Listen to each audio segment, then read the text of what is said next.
Hello, welcome back to the Ruth Back Fit podcast, where we chat all things health, fitness, nutrition, and how to build habits that actually work with your life. Now, if you're enjoying these episodes, then please do make sure that you go and like and subscribe. It really helps.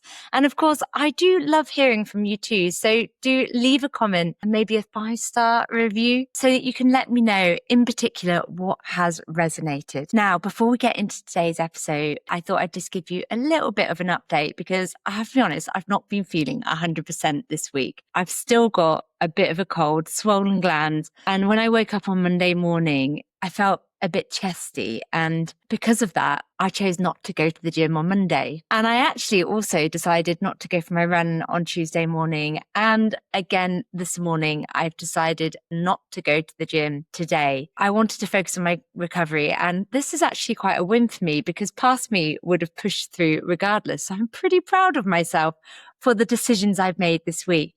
And it really does happen to fit in with this episode very nicely, not intentionally, of course, but I do want to talk to you about consistency because I think we often look at consistency as being this thing that we need to do every single week. And if I look at me choosing not to work out, some people might judge themselves for being inconsistent for making those choices and those decisions. But when I look at what I normally do and the fact that I know that as soon as I get better, I'll go back to doing those things again, I am absolutely consistent. And I'm sure you wouldn't question me on that either. But we can find this so hard to see in ourselves, especially when we're just starting out. I know that when I have women filling in their target setting forms early on, they're telling me a little bit about themselves.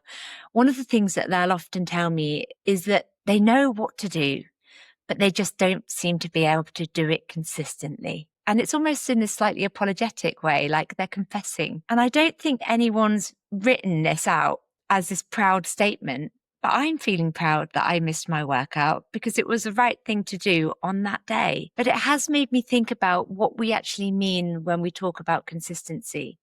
Because if I were to ask you to describe what being consistent actually looked like, if you were trying to be consistent, it could be that you'd say perhaps doing 3 workouts every week, getting a minimum amount of steps, aiming for as much as you can do, maybe protein and fiber with your meals, planning them in advance. And these are all great things that I would highly recommend you aim for. But if we think about those things in this big picture, often we think of them as an unbroken streak, something that we have to continue to do week in, week out, day in, day out, without fail. And really, those things that we just mentioned, they're the best version of it. It's the I'm managing everything version. It's not that I'm feeling a bit poorly, I've got loads of things coming up version. I don't think I've ever had anyone describe consistency to me as, well, I've managed to do something most weeks of the year, or I have more often than not this year got in 3 workouts. But I do think that these things are actually much closer to what consistency actually really looks like.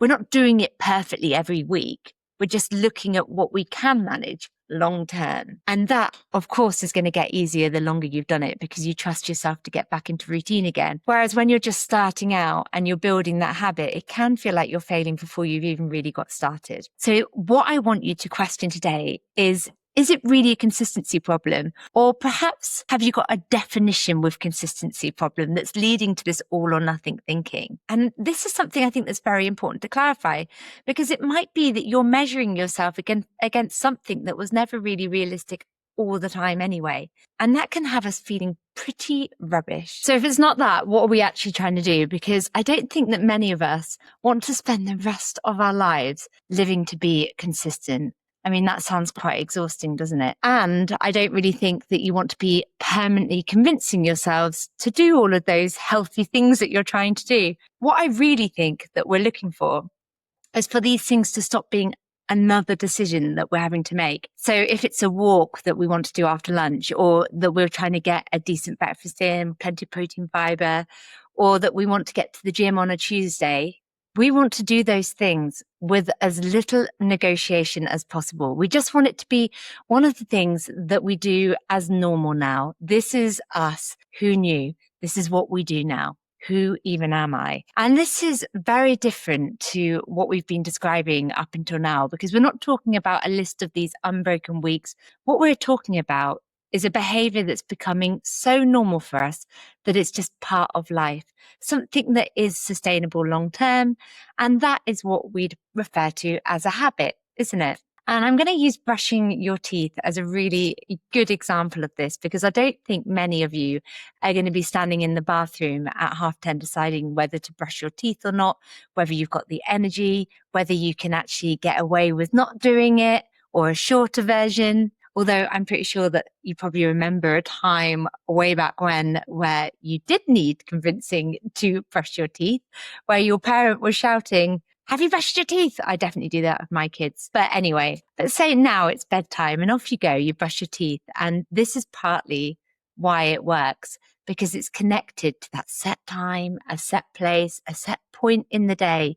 And it stopped being a decision that you have to make a long time ago. So when we say we want to be more consistent, I think a lot of the time we're actually talking about wanting to make it autopilot. A book that I read a long time ago, it was called The Chimp Paradox. And I was about to tell you that it was by Professor Steve Rogers. And I was like, isn't that Captain America? But it's Professor Steve Peters. Anyway, the reason that I mention this is because in that it's got a really nice way of thinking about it, because we have the chimp, which is our reactive brain. It's the one that is going to make those really impulsive decisions. It's the part of us that is going to show up at 6 o'clock when you're tired and you say, no, I really do not want to do that tonight. And then we have our human, and the human is the more logical side of us. It's thinking, it's weighing things up, it's making sensible decisions. But we also have our computer, and our computer is the autopilot. It's everything that's been programmed in that just runs without having to think about it. And brushing your teeth lives in the computer element. Nobody's chimp has an opinion about it, or at least they don't have an opinion most of the time. Maybe if you've had a few drinks, your chimp might get involved, but on the whole, it doesn't. And that's really what we're trying to do for the other things. It's to get to the point where the human can step in often enough that some of this is eventually going to move over into the computer so that it's not a fight every single time. So now really the question is, how long does that take? How many times does the human need to step in before it becomes the job of the computer? And it would be lovely to say that was like a fixed number, that you just got to do that and it'd be fixed. But there's actually a study around this, and it's by Philippa Lally and her team at UCL. And they followed people who'd started doing one new thing daily. They tracked it over time to see how automatic it started to feel. And they were choosing very ordinary things to start building in here. It's small things like having a bit of fruit with lunch or a walk after the evening meal. And if you look at the study, the number that a lot of people will quote is 66 days, because that was the average. But what I think is more interesting than the average is the range, because 18 days was the very lowest amount of time, but it went all the way up to 254 days. So something quite small, a very simple thing, could take one person 18 days before it becomes a habit, and somebody else nearly 8 months, which tells us that this isn't really something that runs to any strict timetable. If only it did. It's messy and it's going to be completely individual. And how long it takes really is going to depend on who you are, what the behavior is, and what else is going on in your life at the time. So if you've been doing something, say, I don't know, 6 weeks, and it still feels like quite a slog, I wouldn't take this as evidence that you're doing it wrong, or that you're failing at it, or that you're failing at consistency. I think it might just be that yours is one of the longer ones and it's still work in progress, or it might be that you need to adjust how you're going about it. So there's a little bit less barrier to getting started, because sometimes we're expecting quite a lot of ourselves. And if you haven't heard the 66th day number, then the other number you might have heard is 21 days. And I just briefly want to mention it because that one actually doesn't come from any habit research at all. It actually came from a plastic surgeon that was writing about something else entirely. But it's a number that has been bandied around quite a lot on social media. So it might well be one that you've heard. The thing that I want to say about all of this habit formation that they found in the studies is that missing a day doesn't derail anything. When people missed an opportunity to do whatever their thing was, it barely affected how the habit was forming at all. There wasn't any need to do a full reset. It was just a case of getting back to it again as soon as they could, which is exactly what I'll be doing with my missed gym sessions and my missed run this week. And it really is about remembering that the process can be interrupted, but we do need to trust ourselves and know that consistency and perfection are not the same thing. Consistency is going to be what helps us build these habits, but we have to be willing to be imperfect while we're doing it, because it's very normal, totally normal, to have weeks where things just aren't going to plan. And that might be because you've got children who've been off over the summer. Your routine might have been up in the air for quite a while now, with loads of different things happening every day, nothing quite where it should be, more social events maybe. And that is just life. That's normal. Whether or not you have kids, it's normal for everyone to have times that are busier. I hear people talk about balance and it being a myth.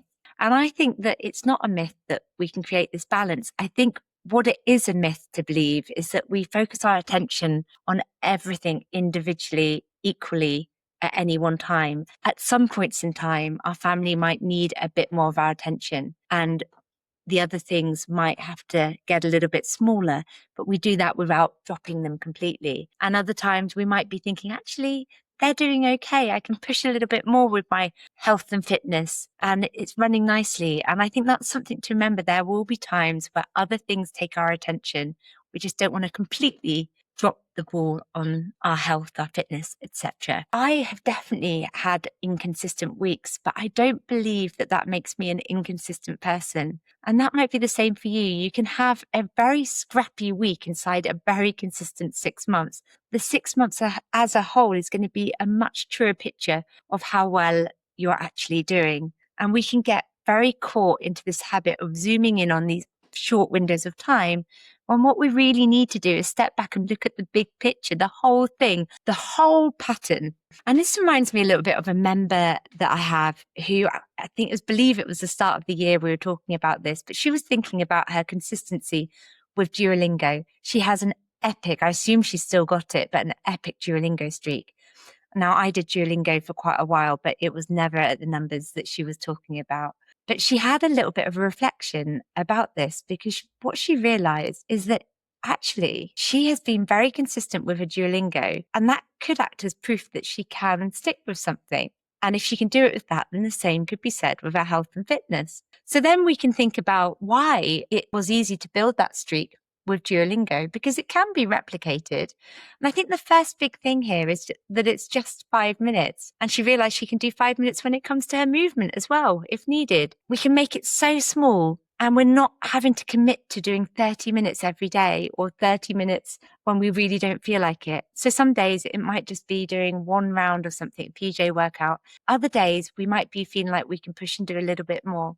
The other reason it works, I think, is that Duolingo has this thing called a streak save built into it. So you don't actually have to do it every single day without fail for the streak to survive, which is actually quite clever of them, because they've clearly designed it knowing that people will miss days, and that the person who misses a day and thinks, well, that's it, I've lost my streak, I've ruined it, is the person who's going to stop altogether. I remember last year I used an app called Bend for a little while, and I liked it because I could put in my own stretches. I could find it. So I did my own routine on there, and I thought it would just be really good to do 5 minutes of stretching to help my lower back. So I was having some issues with it a bit more last year. But what I hadn't realized is that if you missed 2 days in a week, 1 week, then that's it. Your streak's gone. I almost wish they didn't have the streak thing on it.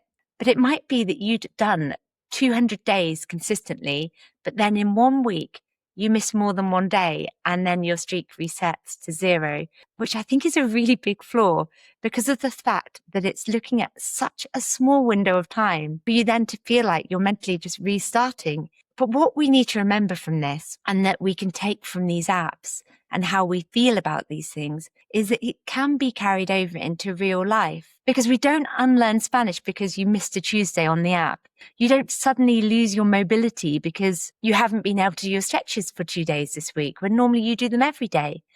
Nothing that you've built up over a longer period of time, over months or even years, is going to disappear because of a day. And in fact, if you've been building a habit consistently over years, having a week off isn't going to be undoing anything. If you've been strength training consistently for a long time, you can go on holiday, rest assured that you'll get back into routine and continue when you're back. A number really is just a number. So what's actually going to be working for that member isn't the streak. It's the behavior underneath it. So that's really what we're building here. Not this run of flawless weeks, just these behaviors that gradually become more of the things that are just things we do now, until enough of them have then made it into our computer. And this does sound quite straightforward, doesn't it? Very straightforward. And it would be if we could just convince our lives to hold steady and not interrupt the process at all. So let's now have a little think about why that can be harder than we might care to admit. Obviously, it's going to be far easier to repeat something when our life is looking pretty similar from day to day. But what do we do when it doesn't look like that? Because I don't know about you, but most of the women that I've worked with, and myself included in this, there is definitely another layer, which is that life isn't necessarily going to be this predictable routine days in the first place. For whatever reason that might be, whether you're caring for someone, whether you've just got a really busy job and things are getting dropped on you with 5 minutes to go, whether your partner is working away or you've got several appointments that you've got to get to, or your own energy is just really up and down at the moment. Something that I've noticed, and I definitely do this myself, is that when something else suddenly needs fitting into the week, often the easiest thing to move to make space for it is going to be the thing that you are doing for yourself. Joy of joys. So perhaps it's that your husband suddenly needs taking to an appointment and he can't drive there. Obviously, it's going to be you that takes him, or you need to pick up your sick kid from school, which of course you're going to do. And as I said, if something's going to give, to make room for those things, it's often going to be the workout that you were going to do, or the walk that you had planned, or that time with a friend, or even just some time that you had planned for yourself.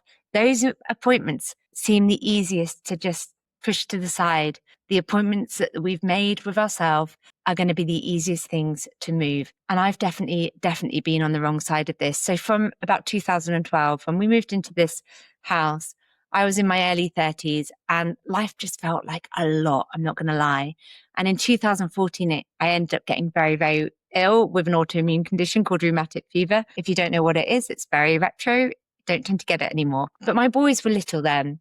And in that period of time, it was feeling like a lot. They're on the autistic spectrum, but I didn't necessarily know that back then. My husband has acquired brain injury, post-traumatic epilepsy. And although it's pretty well controlled now, at the time, it was a bit more unpredictable. And he couldn't drive. So I was in charge of the driving, and we live in the countryside. And at the same time, we were having the house renovated. There was a lot going on. But I can remember looking at other people who seemed to be managing everything and thinking, well, it's just easier for them. I can't do those things, which is interesting because I actually had no idea what was going on in any of their lives. And they likely didn't know what was going on in mine either.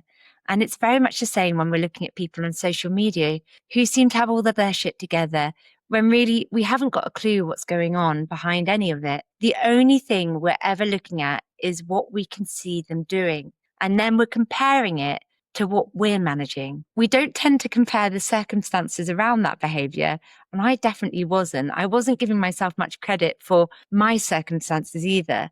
I was expecting a lot from myself. And I think we do have a tendency to do this. We compare the behavior. We don't think about what's happening around that behavior. So for example, at the moment, I run fairly consistently. I run through the winter, and you could look at that and think, well, Ruth is managing to run all winter, so why can't I? Let me tell you why. Because I work from home and I work for myself. So if I want to go for a run in the morning in December, where we've got these much shorter days, I've got the luxury of being able to wait until it gets a little bit lighter before I head out. If you've got to be at work at, say, 8 or half 8, or you're leaving the house when it's still dark, you might not have that option. You might be leaving the house in the dark, and you might be going home in the dark. And if you don't feel comfortable running on your own at night, then what looks like exactly the same behavior actually isn't the same thing at all. It's not that I'm somehow more consistent than you. It's just that the circumstances I'm trying to be consistent in are different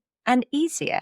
And it's why I really dislike it when I hear PTs and coaches saying we all have the same 24 hours. Like, I haven't seen it for a while. I hope it's not a thing anymore, because it's just simply not true. Yes, there are 24 hours in the day, but they look very different depending who you are and the lives that you're living. And we don't only do this when we're comparing ourselves to other people either. We do it when we compare ourselves to ourselves as well. So I'll often have women say to me, I don't know what is wrong with me. I used to be able to do this. 6 months ago, I was doing it. I was getting in all my workouts. I was walking every day. I was planning my food. Why can't I do it now? And then when we actually start talking about what's happening and what was happening 6 months ago, there's normally something quite obvious. Something has changed. And that could be something that is then making life feel much busier or more stressful now. I've also had a lot of you talk to me about what you're managing now compared to what you're managing 5 or 6 years ago, and how you're managing so much more then. You're in the best shape of your lives. You don't know what's wrong with you, but you don't seem to be able to get back to that. And we seem to forget that that was in COVID during the lockdowns. So yes, perhaps you were getting out walking every day, but you also weren't commuting to your office, unless you're a key worker, of course, and you weren't able to go out socially. There are loads of things that normally take up space in your week that we just weren't allowed to do at that point. They weren't happening. And now you're living your life again. And there's way more to juggle every day than you had during that period of time. I wouldn't want to go back there, but it is a fact. And because of that, it doesn't really make sense to take what you're able to do under one set of circumstances and then use it as a standard that you should automatically be able to hit under a completely different set. And it's something that I have thought about a fair bit. My mind has wandered onto this subject quite a lot. And it is something that we see in the research by a woman called Michelle Sager and her colleagues.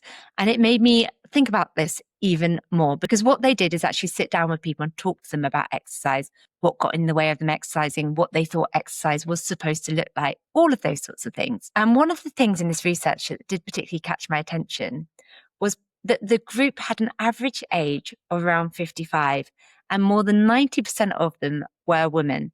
So we're not talking about a group of 19-year-old sporty university students, which is often the case for these sorts of research projects. These were women who are much closer in age to the women that I work with. And there was one woman that they mentioned in the study who talked about how when she was younger and single, she used to go to the gym 5 days a week for 60 to 90 minutes at a time. And the thing that was interesting about that was that she was still sat there talking about that as being her idea of what exercise was supposed to look like.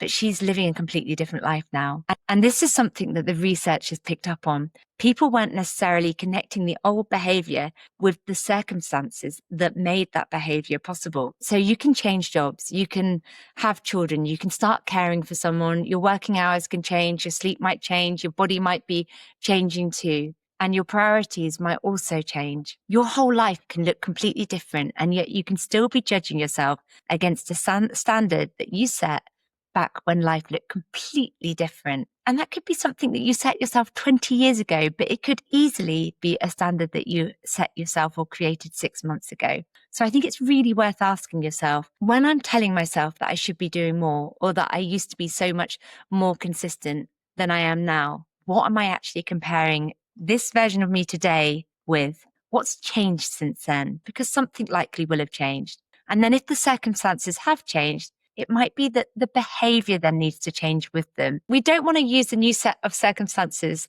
to be a reason to not start something though, because that is something I used to do as well.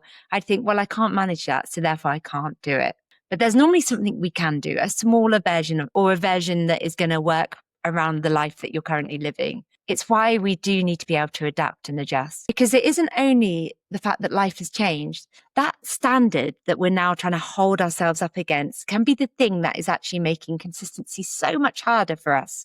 And there's another part, of course, that we need to look at. We've talked about the circumstances that we're trying to do these things in, but there's also the question of what we're actually expecting ourselves to do within those circumstances. Does that make sense? Anyway, when you say you haven't been very consistent with exercise, what are you actually thinking that consistency looks like inside of your head? Because it might be that you're thinking it doesn't count if you haven't managed to work out at least 45 minutes, and anything less than that is just pointless. I've had pushback on the PJ workouts before with people saying 5 or 10 minutes just isn't enough. But often these are the same people who are struggling with consistency of doing any workout at all. So actually at the moment, they're doing nothing. And if they were doing 5 to 10 minutes, 5 or 6 times a week, they would be doing so much more than they're doing now. I did this as well with my running. I had this idea that was stuck in my head from I don't know where, that if it was anything less than a 5K, it didn't really count as a run. And then when I had lost a bit of fitness back in 2022, I had to remind myself that actually a run could just be a mile. It could be any distance. It could include some walking as well if I wanted it to, because that was what I needed from where I was starting from.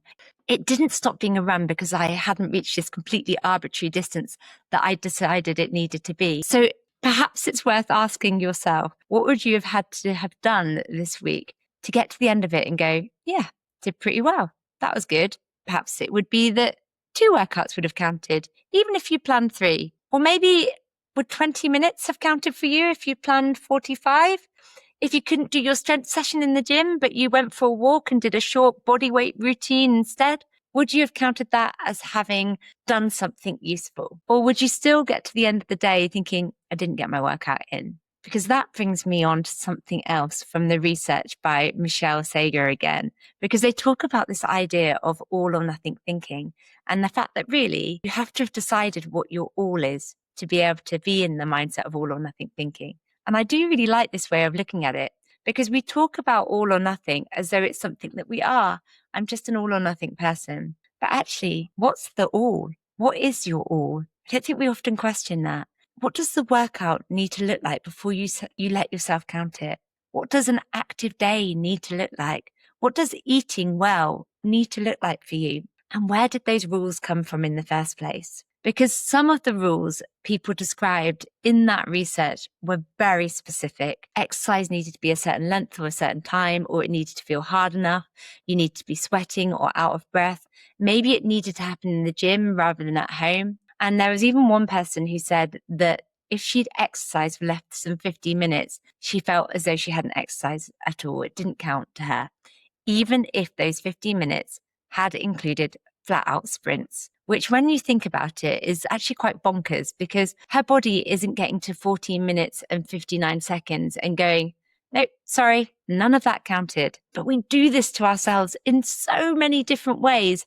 And the rules and conditions that we set ourselves haven't come out of nowhere. We've been given so many numbers and targets around our health over the years, whether that's 10,000 steps, 150 minutes of activity each week, a certain amount of protein. And actually protein came up on my Instagram live this morning.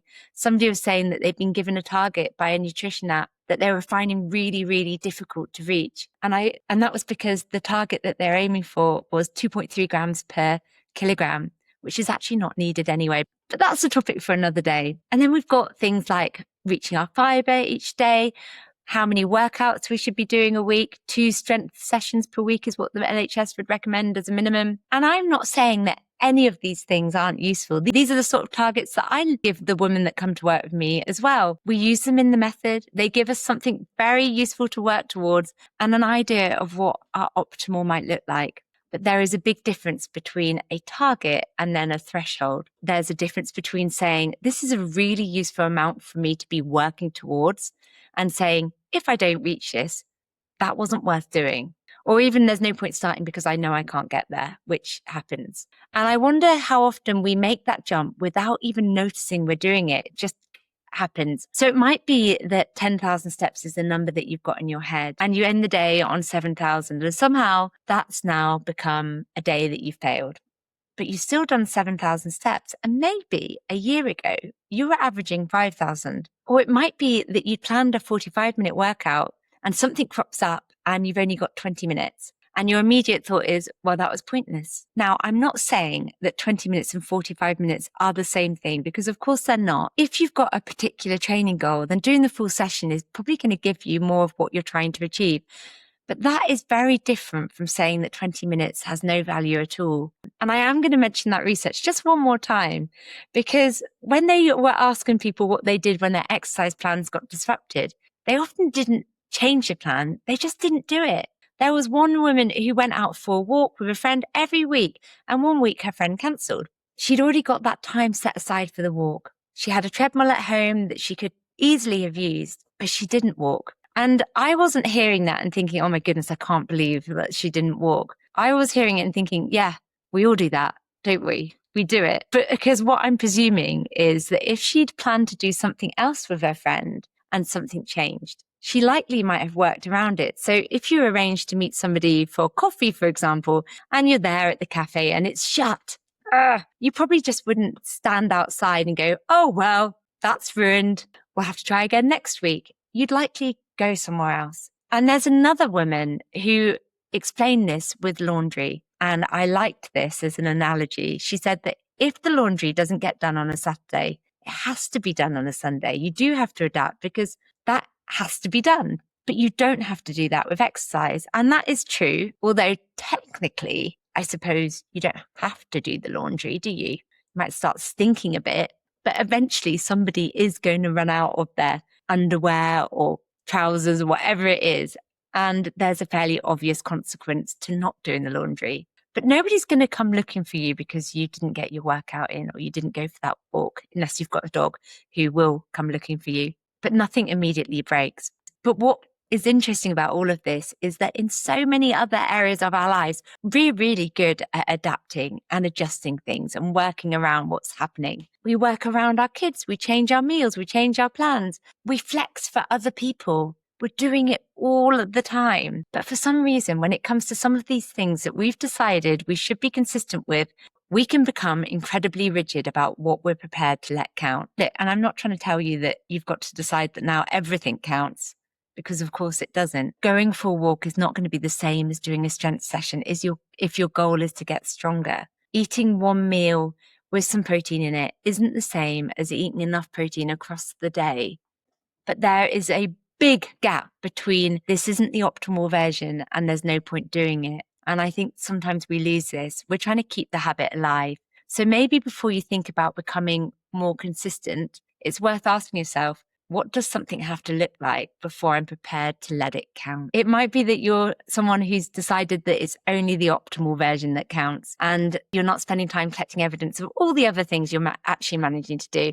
And actually the 7,000 steps example is a good example, because if you have got 10,000 steps in your head as a number that you're aiming for and you finish the day on 7,000, what do you then notice? Likely you notice the 3,000 that you didn't do. But I mentioned that maybe a year ago, you were doing 5,000. And there's another bit of information there. You're also doing 2,000 more than you used to do as an average. Both things are true. You haven't reached the target you're aiming for, but you've also made pretty significant change from where you started. And this nicely links in with a favorite book, The Gap in the Game, which I have talked about quite a few times.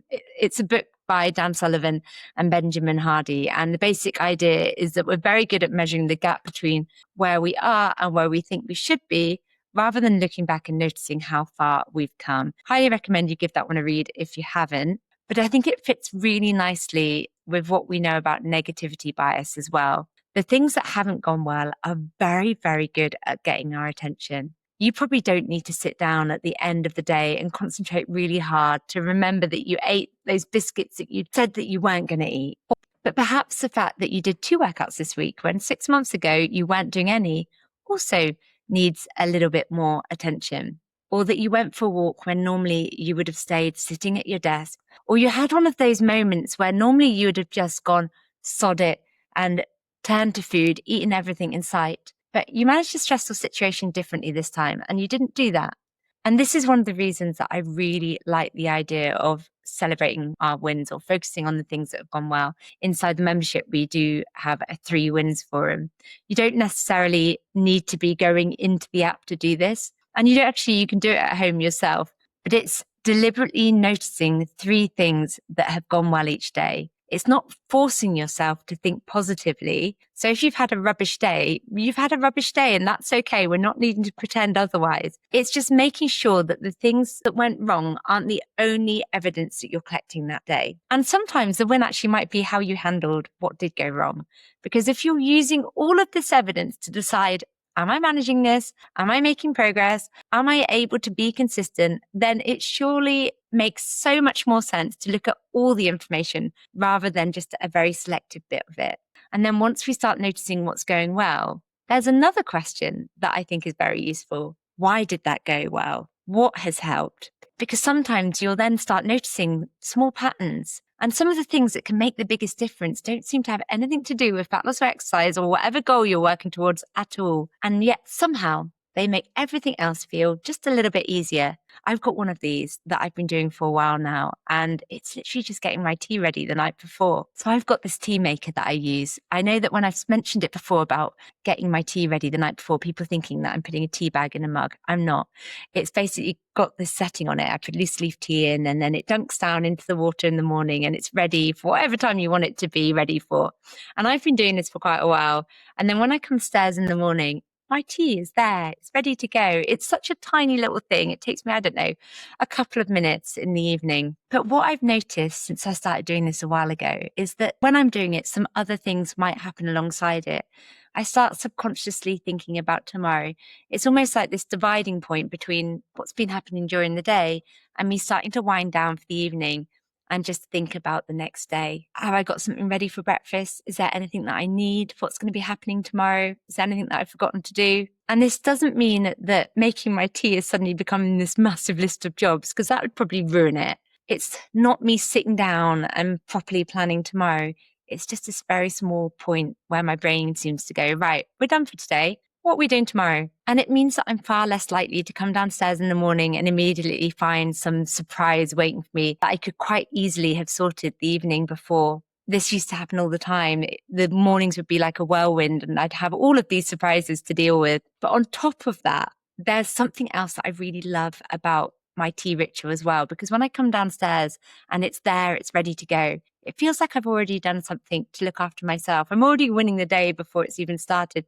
Who doesn't love having tea ready for them in the morning? So I'm sort of high-fiving yesterday me for looking after today me. And I know that it does sound like this tiny thing, but I think sometimes these really small bits can have such a bigger ripple effect than we ever give them credit for. And they don't necessarily have to have anything to do with the goal that we're working towards. It could be for you that you're getting your skincare done in the evening because that makes you feel like you've looked after yourself, and then you go to bed feeling calmer. It might be that you're getting outside first thing in the morning, doing 5 minutes of movement, even if you're planning to do a workout later on in the day, because you know that you feel better in the morning when you've moved. These aren't necessarily going to be the things that cause fat loss or make you stronger on their own, but perhaps they make you feel a bit calmer. Perhaps they make you feel a little bit more looked after, and perhaps they change the decisions that you make next. And it's the reason that I've kept going with the live PJ workouts in the morning, because the women who do them will say that on the days that they've done them first thing, they naturally move more later in the day. They find that their decisions are better without even thinking about it. There is a real ripple from doing it. I also had a member who didn't really think about the impact that this was having, but her one habit that she was doing consistently was getting her frozen fruit out of the freezer the night before. In fact, she's still doing it now so that it's ready for her breakfast. And that habit is so tiny, but it was really helping her get consistent with the breakfast that she had planned on having in the first place. Just getting the fruit out. Fruit's ready in the morning. Breakfast becomes easier. You've already committed in advance. And getting some fruit out of the freezer on its own isn't a massive health behavior, but it's helping the next behavior happen. So there are a couple of useful things to think about here, or to ask yourself. What is going to help you feel better? And then what is going to help make the next thing easier? Because when we're thinking about our goals, we do tend to look for the behaviors that have this really obvious direct connection to those goals. Is this going to help me lose body fat? Is this going to help me get stronger? Is this going to increase my steps? But some of the things that actually keep us doing those behaviors are one step removed from them. And when I think about what I'm doing with my tea, I suppose some of this is a form of planning. It just doesn't really look like the sort of planning that we normally think about. When we normally talk about planning, we imagine sitting down at the beginning of the week with our diary, deciding exactly what we're going to be doing with exercise, what we're going to eat, what we're going to be doing each day. And of course, this is great. There's nothing wrong with that. It's very, very helpful. But we've also just spent quite a lot of today's podcast talking about the fact that Thursday doesn't necessarily look the way we thought it was going to look when we were making that plan on Sunday. So planning doesn't always have to mean predicting the week perfectly. Sometimes it can simply mean making something a bit easier before you get there. And the research around this is implementation intentions. I have spoken about it before. It's why we have the minimums, but it sounds way more complicated than it is. Essentially, it's the if and then. If this happens, then I'll do that. You're making a decision before it's actually needed. And there's something really, really useful in this, particularly when there's a part of your week that seems to regularly trip you up, the same pattern you're noticing again and again. So it might be at the weekend, because sometimes our solution to something not quite working the way we wanted is to make the exact same plan again and then hope that we're going to be better at doing it next time. I have got this lovely, lovely long-standing member who's got a really good example of doing something differently. So before working with me, she would find that she would be prone to having a takeaway on a Friday night. And that's quite understandable, right? There's nothing particularly unusual about choosing that. You get to the end of the week, you're really tired, you can't be bothered to stand over the hob, and a takeaway is a really easy choice in that moment. But rather than deciding that she just wasn't going to be allowed takeaways anymore and telling herself that she needed to make herself cook on a Friday evening, she recognized what those Friday takeaways were actually giving her and what Friday actually needed. And she came up with something that she calls Fast Friday, which I love. So Friday meals need minimum effort. It might be that it's a tray bake you just shove in the oven and don't think about it. It might be a stir fry where you've bought the pre-chopped veg ready to go so that everything can just go into the wok and it's done in like 5 minutes. And a little note on the pre-chopped veg thing here, by the way, because it was commented a while back that I was using onions that were frozen and chopped in advance. So just for those that are wondering about this, buying vegetables that somebody else has chopped is absolutely fine. You do not get extra points for chopping your own peppers or your own onions. And if it's the difference between you having it or getting a takeaway, then just get the chopped veg. Anyway, my lovely member, she understood why the takeaway was such an easy default for her at the end of the week. And she found something that made the choice she wanted to make easier. And I think that's really worth looking into. You can borrow that, take that one. Because if something repeatedly isn't happening, rather than immediately deciding that you want to be more consistent and beating yourself up about that, think about what it is that's making that more difficult. And if there's anything that you could do that would make it easier. Sometimes that can be going to something practical, like buying the pre-chopped veg or getting something out of the freezer. Sometimes it might be one of those tiny things that just makes us feel a little calmer, because everything feels easier when we feel calmer and looked after. But also sometimes none of that is going to be enough. Sometimes there are going to be times that despite all of our best intentions, we do just stop. And I think coming back when you stop is going to be the final part of consistency that we need to talk about, because there will be times where you get ill, or you're away on holiday, or there's just this really difficult fortnight at work, or exercise just disappears for a couple of weeks because of how busy you've been and you're starting to panic that it's totally gone. These are things that can just happen in life. What is very important is what happens next, because sometimes what makes the gap stretch out even longer isn't what caused us to stop in the first place. It's what we decide that gap means. And that's often that you've fallen off the wagon, you've ruined it now, you're back to square one, you're having to start again. Once you've told yourself that you're back to square one, you're not necessarily then going to start again in the middle of the week on a Wednesday. You might wait for something.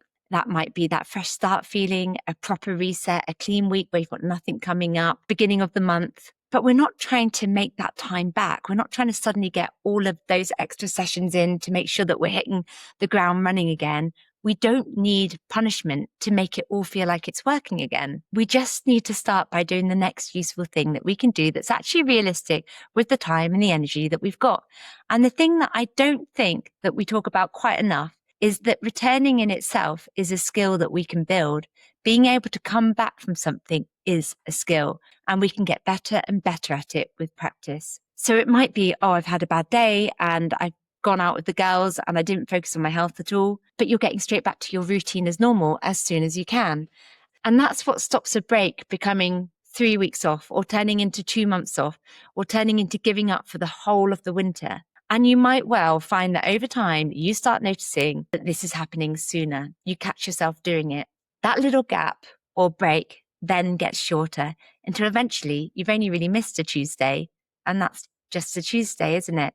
It's not because you're suddenly doing everything perfectly. It's because you know what you need to do next. And you're not waiting for the perfect time. And this is what we were describing at the beginning of this episode when I told you that I had skipped my gym workout this week on Monday and Wednesday. And I've also not done my run. And I don't think I'll be doing my run tomorrow because I'm still not 100%. This isn't me having reached some perfect level of consistency. It's that I've stopped and come back enough times now that I really don't worry about it anymore. I know that as soon as I'm feeling better, I'll go back to my normal routine because I always do. And that trust doesn't come from never stopping or never giving up. It came from stopping and coming back again and again and again until eventually it stopped being something that I had to think about. So as we come to the end of this podcast episode, I've got a few things that I want you to just think about over the next little while. What have you decided counts? And where did that thought come from? At the end of the day, are you taking time to think about all of the evidence about how things are going? Or are you being a little bit selective and just choosing things that confirm what you already think? And what's your equivalent of getting your tea ready? What's that one small thing that can make everything else feel just a little bit easier? Because I don't think consistency is about becoming the sort of woman who never misses a workout or someone who somehow manages to have 365 similar days a year.